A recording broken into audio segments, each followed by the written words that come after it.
Good morning, everyone. Hello, I am the clerk of the board, and I call the June meeting of the King County Regional Homelessness Authority's Governing Board to order. The time is 10:02. Thank you to City of Seattle for hosting the in-person location today. We begin every meeting by grounding ourselves in our theory of change, which reads, if we create a homelessness response system that centers people with lived experience of homelessness, then we will be able to respond to needs and eliminate inequities in order to end homelessness for all. Next, we have our land acknowledgement. We acknowledge that King County is located on the unceded traditional land of the Coast Salish peoples. We honor this land and its people, past and present, and we are committed to directing funding and resources to organizations led by and in support of Native and Indigenous people. Thank you all for being here. The next item is roll call. Member Braddock. Member Gill, I believe you are serving as Member Braddock's proxy. Here, yes. Member Barone. Here. Member Balducci. Here. Member Aviva. Here. Member Nelson. Present. Member Harrell. Here. Deanna Washington as Member Harrell's proxy. Member Moore.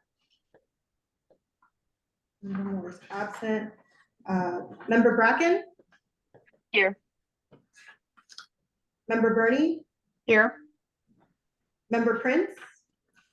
Here. Member Backus. Here. Member Hay. Here. And I believe that Councilmember Kettle is serving as Member Moore's alternate for today. Is that correct? Yeah, I think he went in the executive session. I saw Okay. executive session pop up, so if somebody could grab him, that'd be great.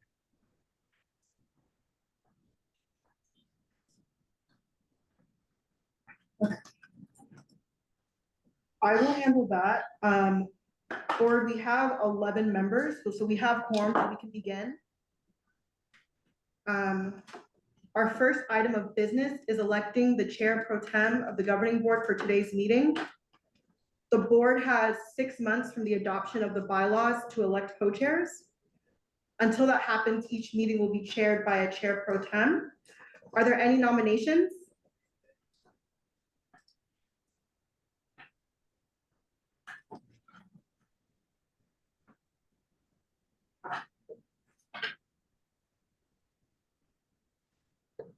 Looks like Member Nelson has her hand up, Affion. Yes, Member Nelson, who are you nominating? I nominate Mayor Harrell in the person of DM Tiffany Washington.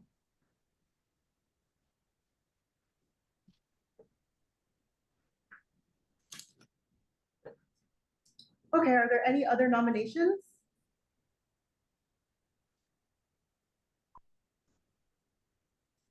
I know. Can we nominate ourselves? Yes. I was you gonna can take nominate. over. No? Yes, Okay. Oh, you can, okay. You can nominate yourself. Before the executive comes back, I would nominate myself. Okay. For the record, No- I joined the meeting. I was on Teams, now I'm here on Zoom. I saw you, Member Kettle. I sent them to rescue you. Thank you. Are there any other nominations?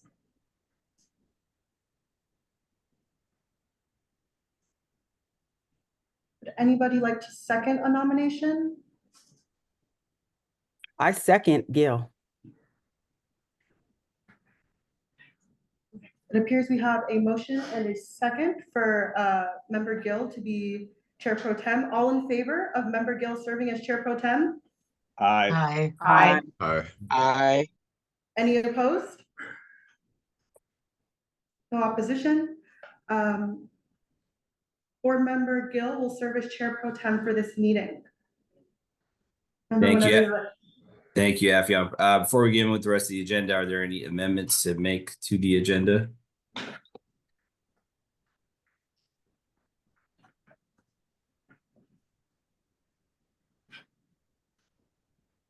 Okay, now proceeding with the rest of the agenda. Next is our consent agenda. We have one item on the consent agenda.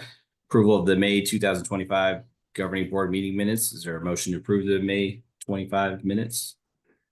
So moved. Second, I'll second. motion has been moved and seconded. All those in favor say aye. Aye. Aye. Any- Any opposed? Consent agenda is passed. Chair, I'm not opposed, but can I just make a quick clarification? I think this is just a typo on the minutes. Sorry, I tried to catch you before the vote. On the last page of the minutes, I think it's just a typo that it says that the special committee was renamed the Personal Management Committee. I think that's meant to be Personnel Management Committee. So I just wanted to note that for the record. I think that's just a typo, so I suppose there's not going to be any opposition to that change, but I just wanted to flag it.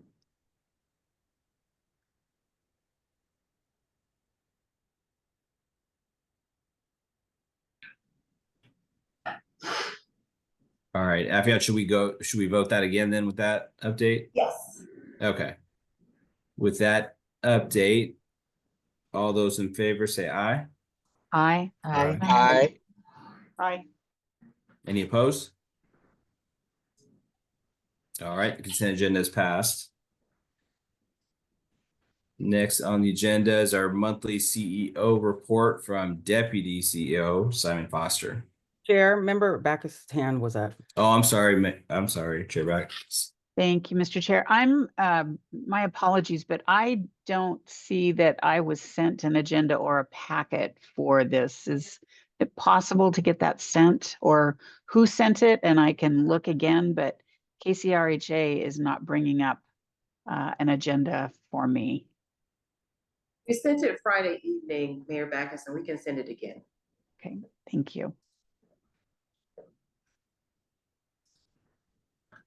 All right, any other questions? All right, now we'll move on to our monthly CEO report from the Deputy CEO, Simon Foster. Hi, Chair Gill. This is Kelly Kinnison, CEO of KCRHA. Oh, hi, Kelly.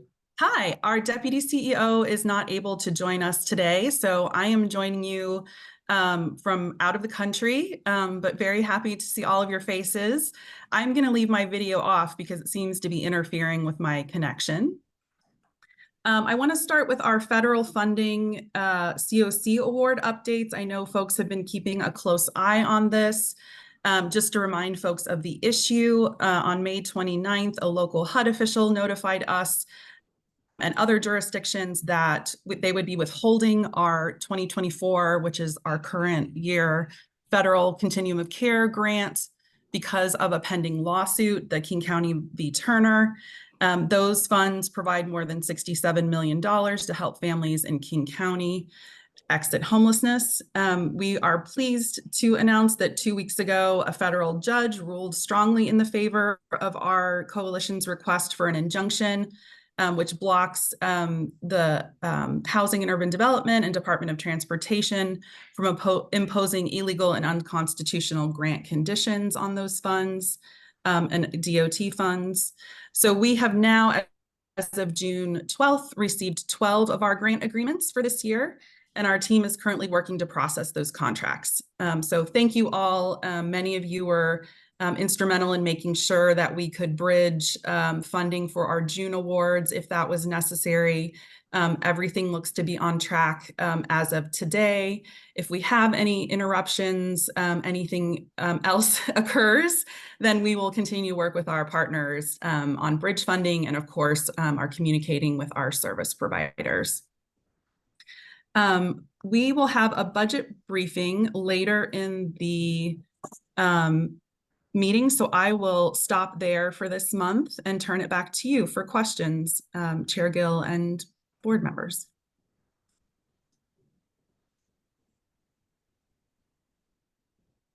Board members, any questions?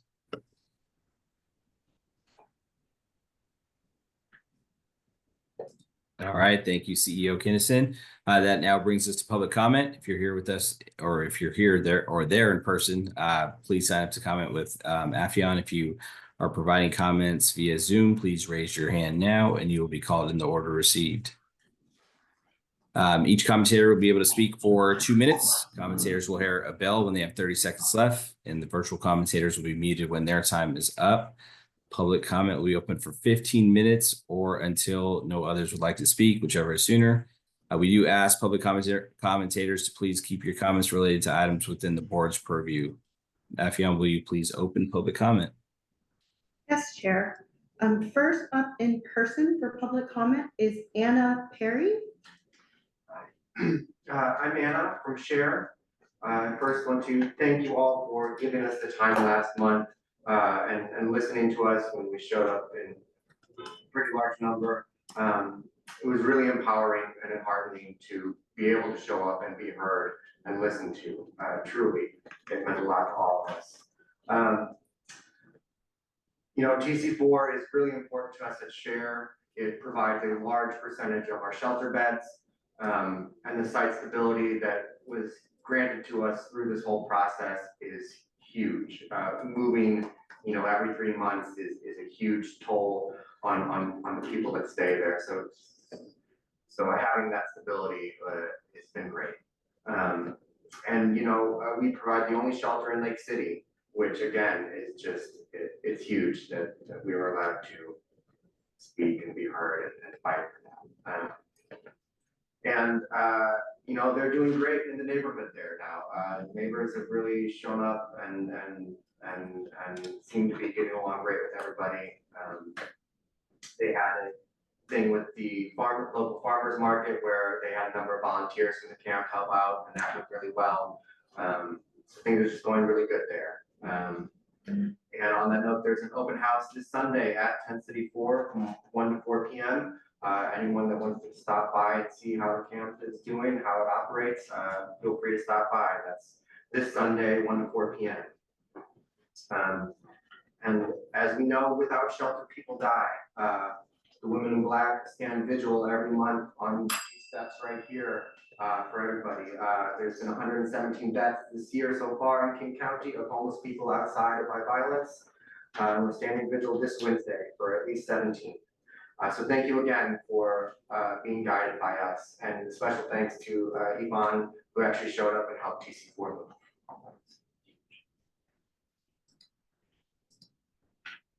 Next up, we have Ann Berkland. Ann, whenever you're ready. Good morning. Can I get confirmation folks can hear us in the back?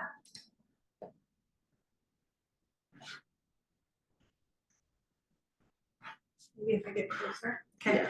Good morning. Ann Berkland, representing the King County Youth Service Providers, who formalized a working group last year to move the system together collaboratively.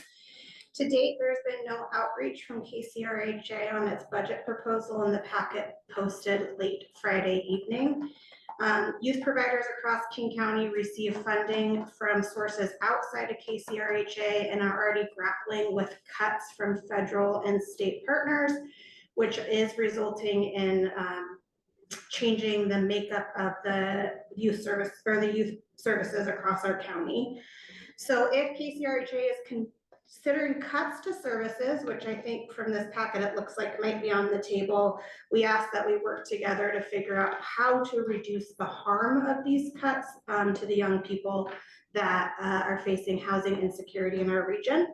We know inevitably there will likely be service cuts, if not through this process, but probably through federal budget cuts, and that offer and asks remains. We would like to work together and collaboratively to ensure we reduce the harm during this very challenging time. Thank you for your service. And next we have virtually Allison Eisinger. Allison, whenever you're ready. Thank you very much. My name is Allison Eisinger. I'm the Executive Director of the Seattle King County Coalition on Homelessness, and I am here to speak to two concerns about the proposed KCRHA budget for 2026. The first is about process, or rather the lack thereof, and the second is about the content of the proposed budget itself. The KCRHA used to have a public process for putting together its budget proposal with opportunities at the implementation board and governing board for stakeholders to offer feedback. According to the presentation materials for today, KCRHA submitted this budget proposal in May, and you are being briefed after the fact, and we have never been briefed at all. There is no opportunity for community input to help shape this proposal. And this proposal is supposed to be a process opportunity for this independent agency to articulate the level of funds the homeless service system needs. That is not what is before you today, but that is what this community needs. Second of all, this budget would cut homeless services, including emergency shelter, in the city of Seattle. That is unacceptable, especially without any process to convene the service providers and advocates to ensure that we have thoughtfully looked at the city as a whole and our crisis response system as a whole. We all know what is coming from the federal level.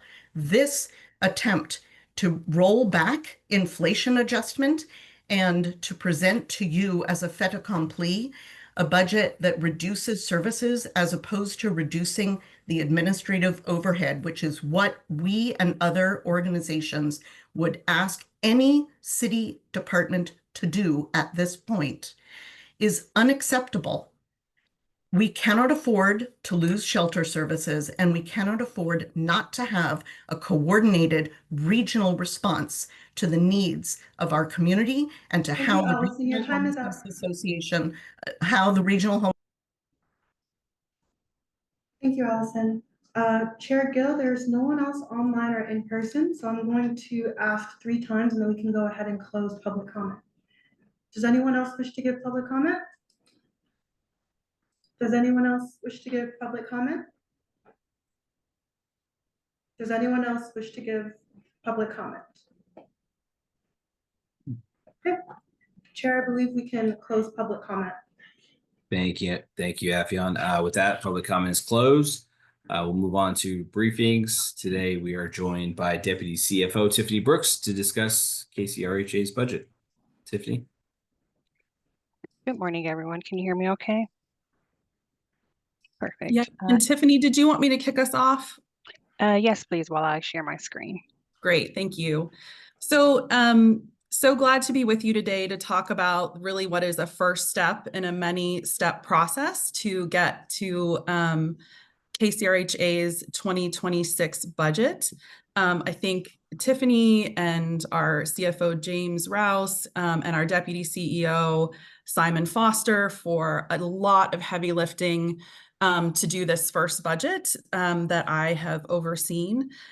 We really started with looking at how budgeting has happened at KCRHA, and I think found a lot of improvement opportunities. Some of those are reflected in this year's exercise. Some of them we will not be able to implement until next year. But I think what the community has asked for and what our funders have asked for and this board has asked for is transparency about the financial health of the organization, a pragmatic approach to funding the services that we have funds for, and being really clear about who's being served, how that happens, and the equity that results in our system. So because of the deficit that the city is facing for the next 2 years, the Seattle City Budget Office asked all city departments to engage in a budget reduction exercise. This is part of the city's larger effort to ensure there's a balanced 2026 budget in response to revenue constraints. As a quasi-government agency funded by the city, KCRHA was also asked to engage in the same process. Today, we're presenting our proposed 2026 budget as we submitted to our funders.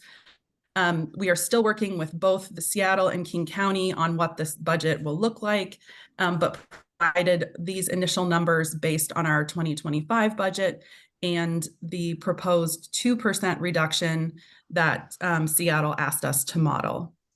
It's just really important for us to understand that this is not our final City of Seattle budget. It's not our final King County budget, and it's not the final KCRHA budget. What it is sort of a starting place for us to engage in those conversations with our funders, with providers, and others as we start to make a series of really difficult choices that we're going to have to make over the next year. Because as commenters noted, 2026 is likely to be a very challenging year at all levels of funding, at the federal level, state level, and of course at our local level. So we will continue to work with folks. Mayor Harrell's 2026 budget is developed and ultimately announced in September. That's when we'll know what KCRHA's proposed city budget is. We'll be working with our board and community members during that time. And then of course it goes to council where they begin and ultimately have a budget in late November. And then KCRHA's board approves our budget in December.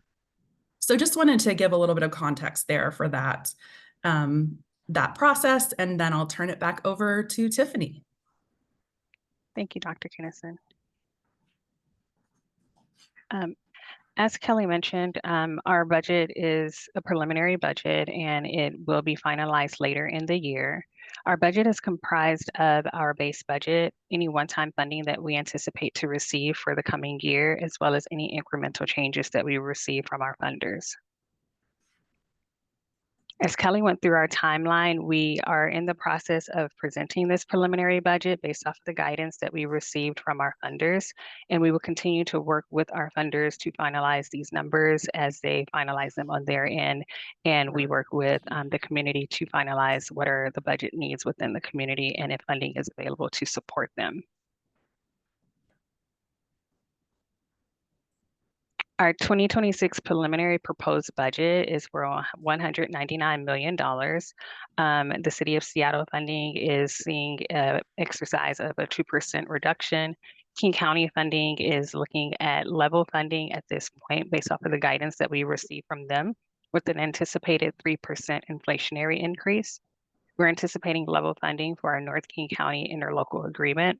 And at the time of presenting this budget, we are projecting to have level funding from HUD for our continuum of care. However, that is subject to change as we continue throughout this year for HUD fiscal year 2025, which will be for funds that will be for 2026.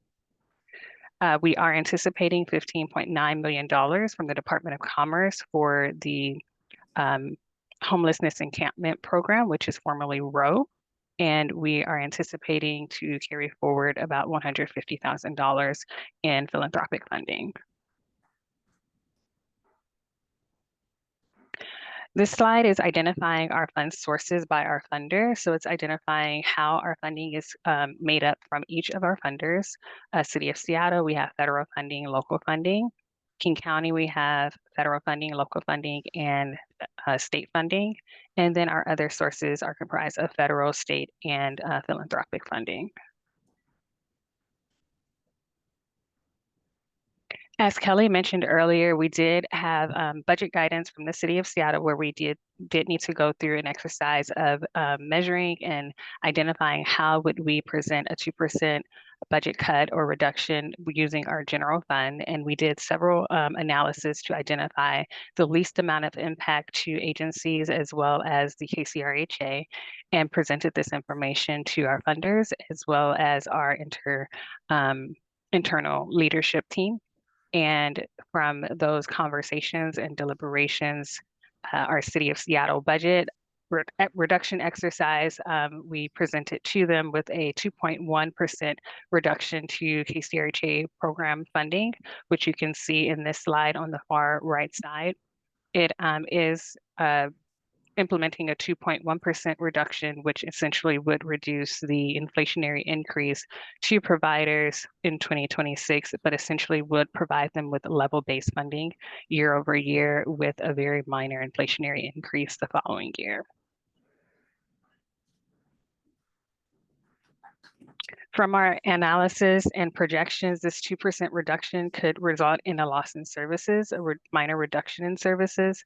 It would do result in a loss in 58 emergency shelter beds and potentially 20 rapid rehousing enrollments. Again, this is a projection and analysis that we did internally. We did not reach out to agencies to conduct this analysis due to it being an exercise and us not wanting to alert providers in this exercise if it did not come to fruition. But if it did come to fruition, then we would absolutely work closely with providers to get their input and seek their feedback on how to address this reduction if we needed to move forward with it. As mentioned earlier, our King County budget proposal is being presented as level-based funding for agencies with a 3% inflationary increase. Following us preparing this presentation, we did get some more information from King County, and this amount is expected to have some modifications, but we're not sure on exactly all of the modifications at this time. But as Kelly said, as we work through the year, we will continue to modify this budget based off of the funding that we receive from our funders and keep you guys aware of what those updates are. And again, this is just for other fund sources for North King County philanthropic funding, our HUD funding, as well as the Department of Commerce. Over the course of this year, we've been doing presentations with you guys, updating you on our funding model and that KCRHA is a cost reimbursement funding model. We have been working with our funders throughout the year so that we can secure in advance to help ensure that we have funding available to reimburse providers as we receive those invoices from them and to hold us over until we can request reimbursement from our funders. And this is just going over, letting you guys know that we do not have a dedicated revenue stream to replace any loss in funding that we may encounter for 2026, and that we heavily rely on our advances, reimbursements, and awards from our local county, city, and federal funders. This is a recap of the funding model that we presented earlier this year, letting you know that at the beginning of the year, we start off essentially with zero funds or whatever funding we have from the prior year to continue to pay providers for that prior year. But essentially for the new fiscal year, we start off with no funding at that time. We work with our with our funders to secure in advance to ensure that we have funding available within our account. And then we go through a series of reimbursing our providers, seeking reimbursement from our funders, and continuing that process over and over throughout the year to ensure that agencies are reimbursed in a timely manner and that we're submitting our invoices to our funders to be reimbursed in a timely manner as well.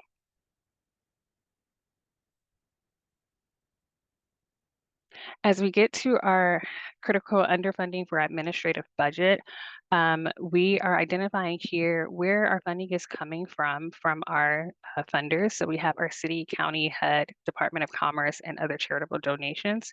For our programmatic funding, we receive approximately $184 million. And currently we receive about,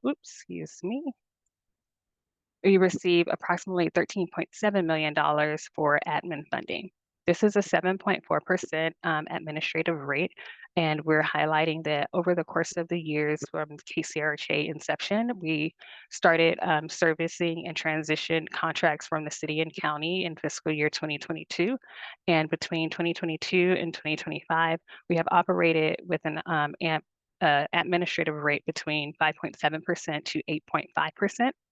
And this is significantly lower than the average administrative rate, which is usually around 10% to 20%, especially when you have agencies who have a federally approved negotiated rate based off of their annual administrative and operating costs. For 2026, we're anticipating a 4.7% administrative budget shortfall. This shortfall is based off of us needing to ensure that we have secure agency operations, as well as providing our providers with an optimal system to ensure that they're being reimbursed in a timely manner. They're able to have more ease and flow with their system with Salesforce, as well as their monitoring and our ombuds team to ensure that they're able to help monitor and support the community and agencies as they're submitting requests and inquiries to them. And so with this shortfall, we're showing that our annual budget that we're anticipating for admin is 13.9 million. Our anticipated need for 2026 is 18.6 million, which is showing a deficit or a shortfall rather of $4.7 million. The impact of this shortfall will be long-term initiatives such as Salesforce system integrations, as I just mentioned, as well as compliance automations that we are seeking to implement into the system. Our customer relationship management capabilities, which is mostly impacting our ombuds team, and the timeliness of provider support and technical assistance. We implemented the Salesforce system at the beginning of this year instead of using Flex Grants Management System. The Flex Grants Management System was a very clunky and difficult system for agencies to use, as well as for us as an agency to help track and monitor agencies' information, as well as for our reporting that we needed to conduct to our funders. With this transitioning to Salesforce, we've noticed a significant difference in agencies being able to submit timely invoices, as well as the ease in using that system. We have also implemented several integrations to help with us being able to report to our funders more timely. We're still working through the process and have several phases that we still need to complete and implement to ensure that the system is working at its best. At this time, we are presenting strategic recommendations. As Kelly mentioned, this is the beginning of the process of our budget process with the city, county, and our funders. We are presenting this information so that you're fully aware of what's going on fiscally here at the KCRHA and the impacts that they could have. We are assessing and reassessing our administrative funding to meet the standard rates for sustainability, to ensure that we're be able to fund the agency and ensure that we're able to help support our providers and the community at the best of our ability.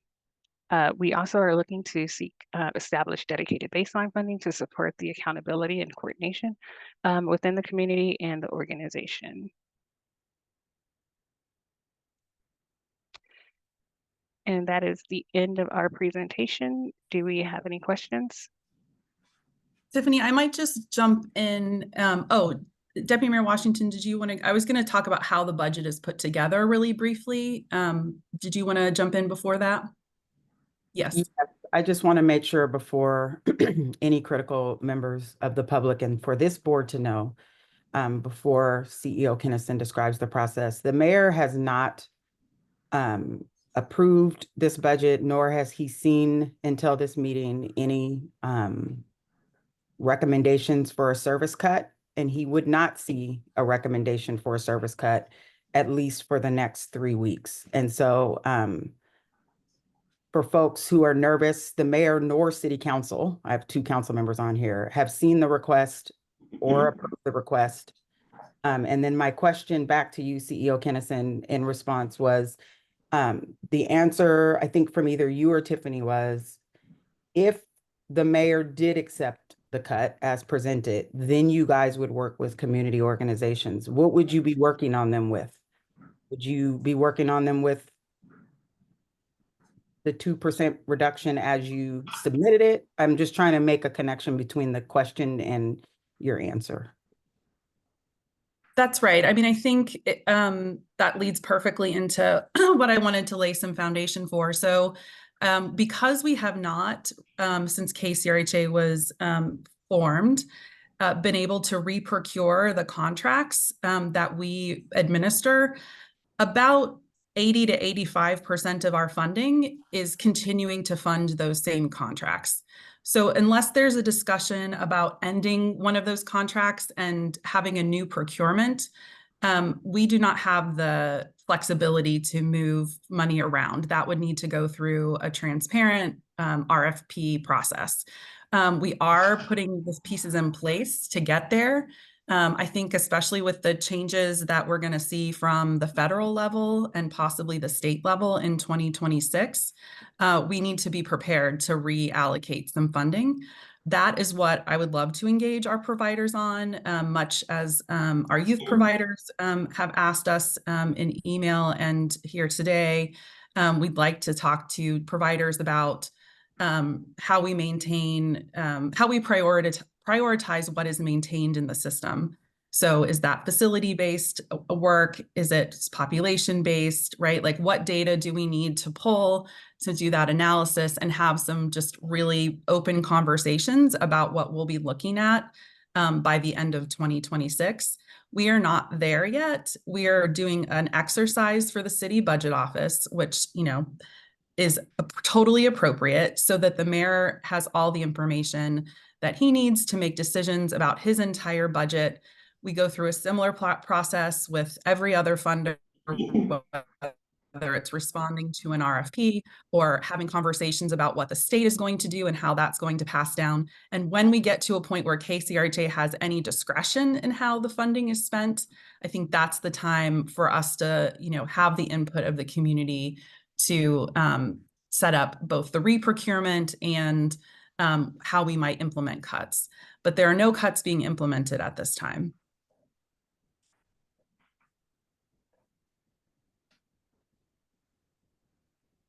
Thank you, Dr. Kinnison. Board Member Braddock here. My apologies that I had to be a little bit late this morning, and thank you to Kern Gill for covering the first part of the meeting. I just want to confirm, do any other board members have any questions? I don't think we're seeing anybody. Great. Executive Braddock. Sorry. Thank you, Board Member Barone. Thank you. Thank you, Executive Braddock. Thank you, Dr. Kinnison.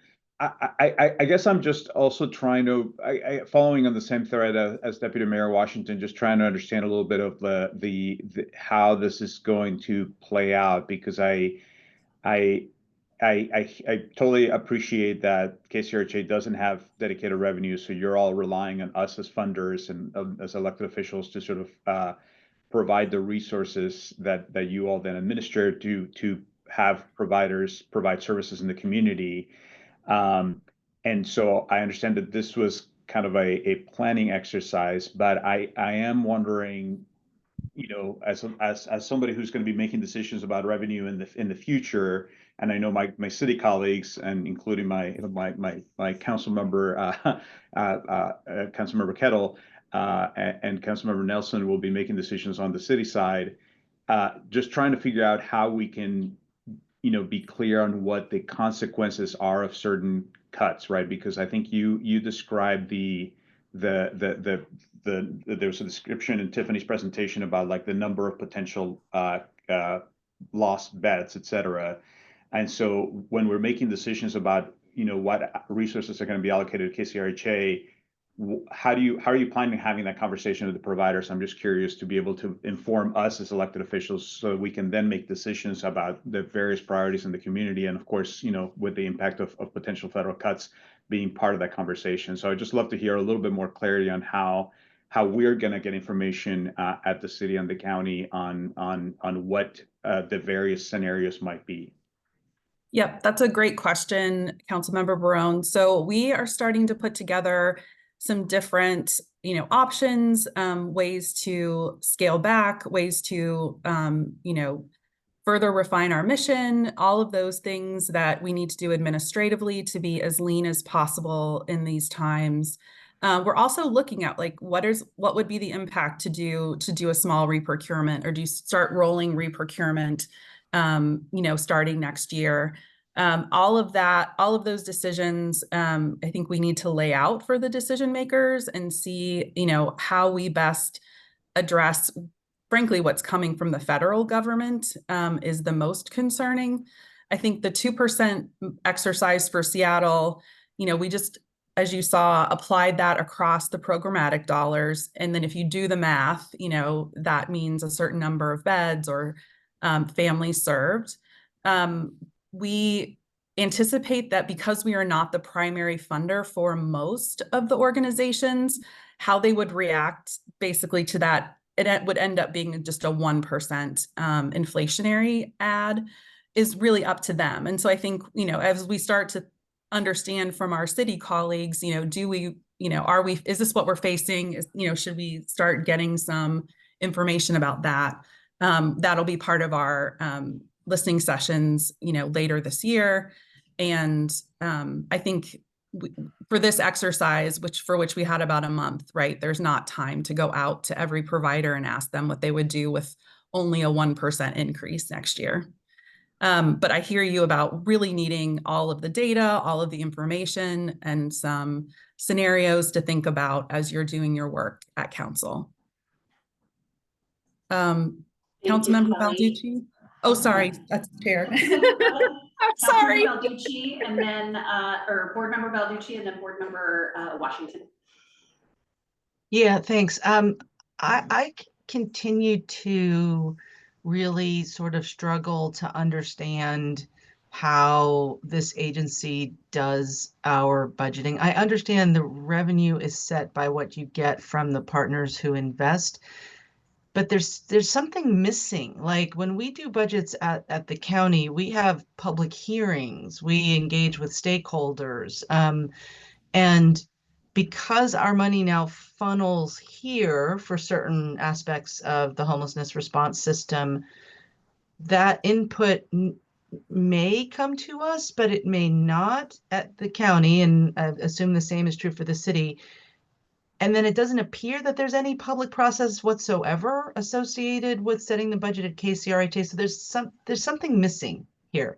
And I would really love for us to think about how we structure the process as between the funders and the KCRHA and the providers, particularly the providers, so that there is that opportunity to have discussion and input. Because even when there are tight times, we have options. We have, you know, we have to make choices. There are trade-offs.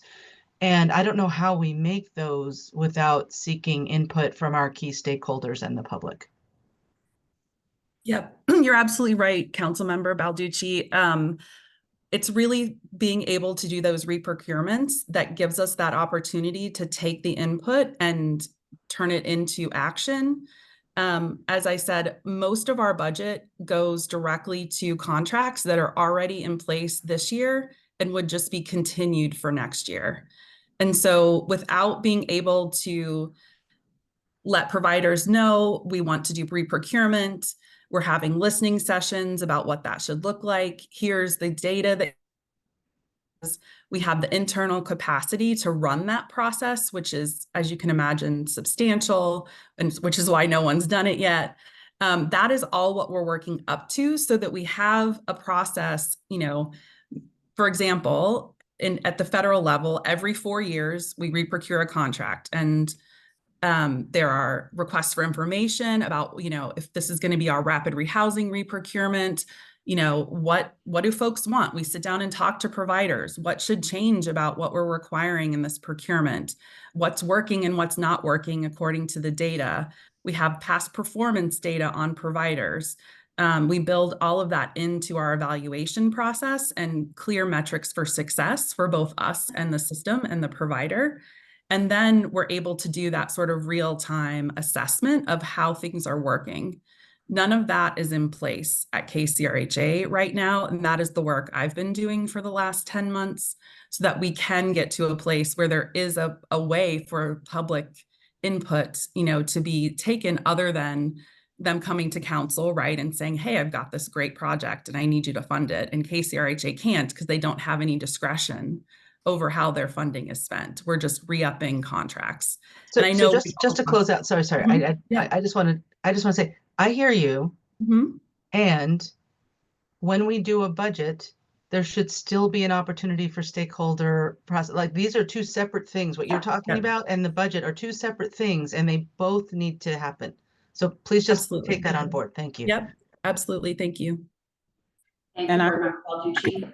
Oh, go ahead, Tiffany. Okay. I wanted to say to Member Barone also, and then kind of follow up with Member Balducci. The mayor and council would never, ever consider programmatic cuts without deeply understanding the administrative rates and how an organization or a department can be lean. Member Balducci, your points are very good. I think the only way to correct this is to fold KCRHA into our budget processes, meaning they would be on the same timeline as the city and county and present to both the city and county as a department. I know you all have your departments come and then the public comment. And so I think as a board, you all should really consider it because this way it's done now is broken and it's just not working, to your point. And so I think considering how to just put it in our regular budget process. Thank you, Board Member Washington. And I do want to stress, I believe that that is part of our ILA. So that is something we'll need to assess as at how we can do that, which I think it's very doable, but I think we're going to want to talk about how we do that. Board Member Bernie and then Board Member Kettle. Thank you. I'm just adding on to the conversation, and we have known since in the first go before this latest ILA that the order of the budgeting has been really challenging for everyone. So I appreciate the feedback from the public commenters as well as the other members that we have had. I think one thing that could be helpful as we start to kind of sort out when the opportunities are for public feedback, when the touches are with Seattle and King County and any other funders, perhaps we can have some kind of document that shows where those touches are so that it's a little more easy to follow along. I agree, it's a little hard to follow along unless you've been through it a few times, and it still doesn't. I know we're trying to correct it, but it hasn't totally made sense. Where the opportunities are to make decisions about where funding goes and where the opportunities are not. To CEO Kinnison's point, some of these are contracts that are obligations to ensure that we're doing that funding. And so those are areas that have less flex to them than some others. So that I think that could help clarify some of this and might be a good working document moving forward as well to show areas where we can make improvements on this needing to be public process for sure. Thanks. Thank you, Board Member Bernie. Board Member Kettle. Thank you and good morning, and thank you for the opportunity to join in. I've been an alternate up to this point, but obviously following from the City Council perspective. And I just wanted to note, first, 110% supported the reforms that we did at the end of last year in terms of the changes that came to KCRHA. And I know when we make these kinds of changes, there's going to be ripple effects and the need to do additional reform and adjust and the like. We're seeing this at the city level with alternative response, and that should be noted, and that should be something that we should understand. It's not a positive negative. It is just basic requirement. We have such major change that there would be additional reforms needed. And so the notes that Deputy Mayor Washington made and Councilmember Balducci and Barone, yes, we do need to do these. We need to do these in a manner, and this is my goal in terms of my work on the City Council, is to enable and set up these organizations or departments or whatever it may be for success. And I think we can do that. But yeah, we need to walk through these systems. The ripple effects of the major reform are going to be playing out, and I suspect there's past practices that need to be updated and adjusted. Never mind, those coming from the major reform of last year. And so I just wanted to make that note. And as a new person here on the board, participating, backing up Dr. Kennison on one hand, but also Deputy Mayor Washington, and then my King County colleagues. Thank you. Thank you. Member Economy. Thank you. For the requested documentation and communication regarding the strategy for the budget process, I also would like to see and request that there is clear communication on how we're going to be using the theory of change to guide those funding decisions that also centers equity and lived experience. Thank you, Board Member Aviva. Appreciate that. Any other board members have? Oh, Board Member Nelson. It's, we are talking about difficult decisions going forward, even though things might not be set. This is just a presentation, et cetera, et cetera. I do want to note that Mayor Harrell has, is going through the same process. We're here at the city going through the same process also, thinking about cuts and levels of cuts. And I think 8% is the percentage that most of our departments are being asked to take if they're not officially like public safety, et cetera. So just wanted to put that out there for some perspective on how difficult this budget year will be for everybody. Thank you. Thank you, board member. Any other questions on this topic? All right. Seeing none, I think we'll move to our next discussion, and we are now going to go into executive session to discuss matters related to RCW 4230110, subsections F and I. As presiding officer, I am announcing that we are slated to be in an executive session for 45 minutes until approximately 11:40. Got my good time math there. If the executive session is to be extended beyond that time, I will announce the extension and the expected duration. At the end of executive session, the June 2025 governing board meeting will, I'm sorry, are we going to be discussing the co-chairs? Great, thank you. We'll be electing co-chairs for the governing board, so that will be our final agenda item after executive session. We are in executive session now. Governing board members, please leave this call and join the Teams link that Afyan has put in the chat. Thank you.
Hello, everyone. Executive session will be extended for 10 minutes until 11:45.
Hello, everyone. We'll be extending executive session for another 10 minutes until 11:56 a.m.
Hello, everyone. We'll be extending executive session for 10 more minutes until 12:04 a.m. Thank you.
I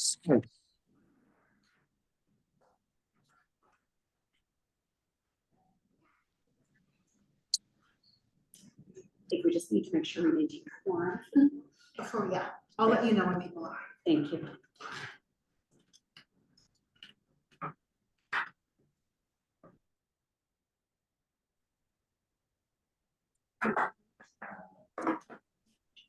Yes. and she went to the- so as insurance.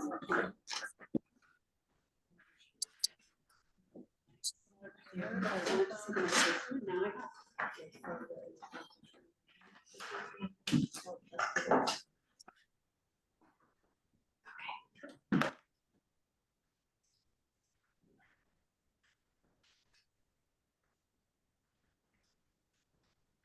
Chair, we have quorum with 9 members, I believe, and so we can proceed with the rest of the agenda. Wonderful, thank you so much. Our next item on the agenda is electing co-chairs for the governing board pursuant to Article 3, Section 302 of the KCRHA Governing Board bylaws.